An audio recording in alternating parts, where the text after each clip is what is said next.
Hello ನಮಸ್ಕಾರ ಎಲ್ಲರಿಗೂ. ನಾನಿವತ್ತು ಬೆಳಗ್ಗೆಯಿಂದನೇ ವ್ಲಾಗ್ನ ಶುರು ಮಾಡ್ತಾ ಇದ್ದೀನಿ. ಸೊ ವ್ಲಾಗ್ಸ್ ಎಲ್ಲ ರೆಡಿ ಇದ್ರೂ ನನಗೆ ಎಡಿಟ್ ಮಾಡೋಕ್ಕೆ ಟೈಮ್ ಇರಲಿಲ್ಲ. ಆದರೆ ಇವಾಗ ಟೈಮ್ ಮಾಡಿಕೊಂಡು ವ್ಲಾಗ್ಗಳನ್ನ ಎಡಿಟ್ ಮಾಡ್ತಾ ಇದ್ದೀನಿ ಅಂತಲೇ ಹೇಳ್ಬೋದು. ನಾನು ಲಾಸ್ಟ್ ವ್ಲಾಗ್ ಅಪ್ಲೋಡ್ ಮಾಡಿದ್ದೆ ಸ್ಟಡಿ ಮೋಟಿವೇಶನ್ ವ್ಲಾಗ್ ಅಂತ. ಅದು ನಿಮಗೆ ಇಷ್ಟ ಆಗಿದೆ ಅಂತ ಅನ್ಕೋತಾ ಇದ್ದೀನಿ. ಇವತ್ತಿನ ವ್ಲಾಗಲ್ಲಿ ನಾನು ಬೆಳಗ್ಗೆ ಎದ್ದು ಫ್ರೆಶ್ ಅಪ್ ಆಗಿ ಮೆಡಿಟೇಷನ್ ಮತ್ತು ಭಗವದ್ಗೀತೆ ಓದಿದ್ದೆಲ್ಲ ಮುಗಿಸಿ ಆಚೆ ರಂಗೋಲೆ ಹಾಕೋಣ ಅಂತ ಹೇಳಿ ರಂಗೋಲೆನ ಹಾಕಿಬಿಟ್ಟು ಅಲ್ಲಿಂದ ವಾಕಿಂಗ್ಗೆ ಹೋಗ್ತಿದ್ದೀನಿ ಅಂತಲೇ ಹೇಳ್ಬೋದು. ಸೊ ವಾಕ್ ಮುಗಿಸ್ಕೊಂಡು ನಾನು ಬರ್ತೀನಿ. ಅಷ್ಟರಲ್ಲಿ ನೀವು ಇನ್ನೂ ನನ್ನ ಚಾನಲ್ಗೆ ಸಬ್ಸ್ಕ್ರೈಬ್ ಆಗಿಲ್ಲ ಅಂದರೆ ಪ್ಲೀಸ್ ಡೂ ಸಬ್ಸ್ಕ್ರೈಬ್, ಹಾಗೆಯೇ ನೋಟಿಫಿಕೇಷನ್ ಕೂಡ ಆನ್ ಮಾಡ್ಕೊಳ್ಳಿ.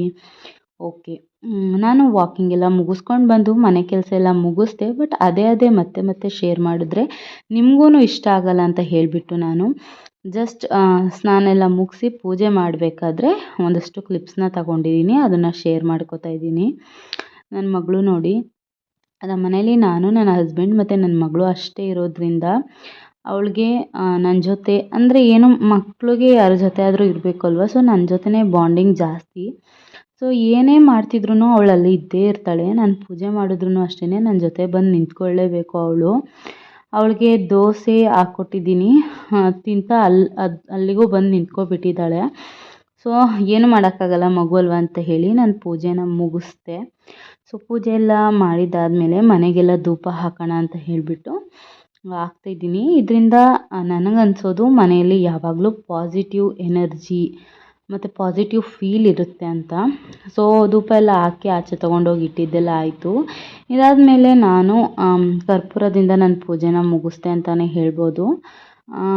ಇವತ್ತು ನಮ್ಮ ದಿಯಾ ಆಟ ಆಡಬೇಕು ಅಂತ ತುಂಬಾ ಹಠ ಮಾಡ್ತಿದ್ಲು ಅಂತ ಹೇಳಿಬಿಟ್ಟು ನಮ್ಮ ಮನೇಲಿ ಡಬಲ್ ಬೆಡ್ರೂಮ್ ಇರೋದ್ರಿಂದ ಒಂದು ಬೆಡ್ರೂಮಲ್ಲಿ ಇವಳ್ದು ಆಟ ಸಾಮಾನಿಗೆ ಇಟ್ಬಿಟ್ಟಿದ್ದೀವಿ. ಸೊ ಅಲ್ಲಿ ಆಟ ಆಡ್ಕೊಂಡಿದ್ಲು. ನಾನು ಆಟ ಸಾಮಾನೆಲ್ಲ ನೀಟಾಗಿ ಜೋಡಿಸ್ಕೊಟ್ಬಿಟ್ಟು ಬಂದು ನಾನಿಲ್ಲಿ ಸ್ವಲ್ಪ ಓದ್ಕೋತಾ ಇದ್ದೀನಿ, ಓದ್ಕೊಳ್ಳೋಣ ಅಂತ ಹೇಳಿಬಿಟ್ಟು. ಸೊ ನಾನು ತುಂಬಾ ಆದಷ್ಟು ಸಮಯ ಸಿಕ್ಕಾಗೆಲ್ಲ ಓದೋಕ್ಕೆ ಪ್ರಯತ್ನ ಪಡ್ತಿದ್ದೀನಿ. ಆದ್ರೂ ಜವಾಬ್ದಾರಿಗಳಿದ್ದೇ ಇರುತ್ತೆ ಅಲ್ವಾ. ಸೊ ಎಲ್ಲನೂ ಮುಗಿಸಿ ಓದೋ ಅಷ್ಟರಲ್ಲಿ ನನಗೆ ಇಂಟ್ರೆಸ್ಟೇ ಹೊರಟೋಗಿರುತ್ತೆ. ಅದಾದಮೇಲೆ ದಿಯಾನು ಬಂದಳು. ಸೊ ಅವಳು ಆಟ ಮಾಡ್ತಿದ್ಲು ಅಂತ ಹೇಳಿ ಅವಳನ್ನು ಎತ್ಕೊಂಡೆ. ಈ ದಿನ ಮುಗೀತು. ಇದು ಬಂದು ನೆಕ್ಸ್ಟ್ ಡೇ ಮಾರ್ನಿಂಗ್ ಬೇಗನೆ ಎದ್ಬಿಟ್ಟು ನಾನು ಸ್ವಲ್ಪ ಮೆಡಿಟೇಷನ್ ಮಾಡಿ ಸ್ವಲ್ಪ ಭಗವದ್ಗೀತೆನ ಓದೋಣ ಅಂತ ಹೇಳಿಬಿಟ್ಟು ಬಂದೆ. ಮೆಡಿಟೇಷನಲ್ಲಿ ಪ್ರಾಣಾಯಾಮ, ಸೊ ಅನುಲೋಮ ವಿಲೋಮ ಆಗಿರ್ಬೋದು ಮತ್ತು ಕಪಾಲಭಾತಿ ಈ ಥರ ಎಲ್ಲ ಮಾಡಿಬಿಟ್ಟು ಭಗವದ್ಗೀತೆನ ಓದಿಬಿಟ್ಟು ಮತ್ತೆ ನಾನು ವಾಕಿಂಗಿಗೆ ಬಂದೆ. ಸ್ವಲ್ಪ ಮಳೆ ಬರೋ ಹಾಗಿತ್ತು, ಆಮೇಲೆ ಮಳೆ ನಿಂತು ಅಂತ ಹೇಳಿ ವಾಕಿಂಗ್ನ ಮುಗಿಸ್ಕೊಂಡು ಮನೆಗೆ ಬಂದೆ. ಮನೆಗೆ ಬಂದಮೇಲೆ ಮಾರ್ನಿಂಗ್ ಆ್ಯಸ್ ಯೂಶ್ವಲ್ ಹಸ್ಬೆಂಡ್ಗೆ ಟೀ ಕೊಡಬೇಕು. ಹಾಗಾಗಿ ಅವ್ರಿಗೆ ಡ್ರೈ ಫ್ರೂಟ್ಸ್ ಕೊಟ್ಟಿದ್ದೆ ತಿನ್ನಲಿ ಅಂತ. ಅದಾದಮೇಲೆ ಟೀನ ತೊಗೊಂಡೋಗಿ ಕೊಡ್ತಾಯಿದ್ದೀನಿ. ಅದಾದಮೇಲೆ ಅವರೂ ಆಚೆನೇ ಟೀ ಕುಡಿಯೋಕ್ಕೆ ಬಂದುಬಿಟ್ಟು ಸ್ವಲ್ಪ ಹೊತ್ತು ನಾವು ಮಾತಾಡಿಕೊಂಡು ಟೈಮ್ ಸ್ಪೆಂಡ್ ಮಾಡ್ತಾಯಿದ್ವಿ ಅಂತಲೇ ಹೇಳ್ಬೋದು. ಹಾಗೆಯೇ ನಾವು ಒಂದು ಹೊಸ ಅಭ್ಯಾಸ ಮಾಡ್ಕೊಂಡಿದ್ದೀವಿ. ನಾವೇನೆಲ್ಲ ಖರ್ಚು ಮಾಡ್ತೀವೋ ಅದನ್ನೆಲ್ಲ ಲೆಕ್ಕ ಬರೆದಿಟ್ಕೊಳ್ಳೋದು. ಸೊ ದಟ್ ವೇಸ್ಟ್ ಖರ್ಚು ಏನಾದರೂ ಮಾಡಿದ್ರೆ ಅದು ಸ್ವಲ್ಪ ಕಡಿಮೆ ಆಗುತ್ತೆ ಅಂತ. ಅದಾದಮೇಲೆ ಇವತ್ತು ತಿಂಡಿಗೆ ಚಪಾತಿ ಮಾಡೋಣ ಅಂದ್ಕೊಂಡೆ. ಹಾಗಾಗಿ ಕುಂಬಳಕಾಯಿ ಪಲ್ಯ ಮಾಡ್ತಾಯಿದ್ದೀನಿ. ಅದರ ರೆಸಿಪಿನ ನಿಮ್ಮ ಜೊತೆ ಸಿಂಪಲ್ ಆಗಿರೋದ್ರಿಂದ ಶೇರ್ ಮಾಡ್ಕೋತಾ ಇದ್ದೀನಿ. ಸೊ ಮೊದಲನೇದಾಗಿ ಎಣ್ಣೆ, ಸಾಸಿವೆ ಕಾಳು, ಕಡಲೆಬೇಳೆ, ಈರುಳ್ಳಿ, ಹಸಿರು ಮೆಣಸಿನ್ಕಾಯಿ ಹಾಕಿ ಕರಿಬೇವು ಹಾಕಿ ಅದಕ್ಕೆ ಕುಂಬಳಕಾಯಿನ ಹಾಕಿ ಕುಂಬಳಕಾಯಿ ಎಲ್ಲ ಬೆಂದಿದ್ದಾದಮೇಲೆ ಕಾಯಿ ತುರಿನ ಹಾಕ್ತಾಯಿದ್ದೀನಿ. ಇದು ತುಂಬಾ ಸಿಂಪಲ್ ಆ್ಯಂಡ್ ಟೇಸ್ಟಿಯಾಗಿರುತ್ತೆ ಅಂತಲೇ ಹೇಳ್ಬೋದು.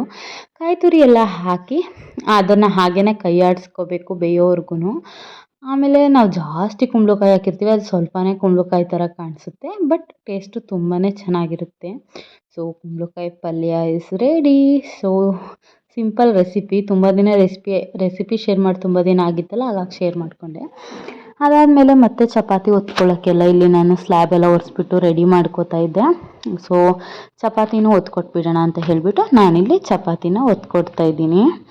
ಸೊ ನನಗೆ ಜಾಸ್ತಿ ಕೆಲಸ ಯಾವಾಗಿರುತ್ತಪ್ಪ ಅಂದರೆ ಬೆಳಿಗ್ಗೆ ಎದ್ದು ಒಂದು 12 ಗಂಟೆವರೆಗೂ ಕೆಲಸ ಇರುತ್ತೆ. ಆ್ಯಂಡ್ ಎಗೇನ್ ರಾತ್ರಿ ಮಲಗೋವರೆಗೂ ಅಂದರೆ ಒಂದು ಸಂಜೆ 7 ಗಂಟೆ ಮೇಲೆ ತುಂಬಾ ಕೆಲಸ ಇರುತ್ತೆ ಅಂತ ಹೇಳ್ಬೋದು.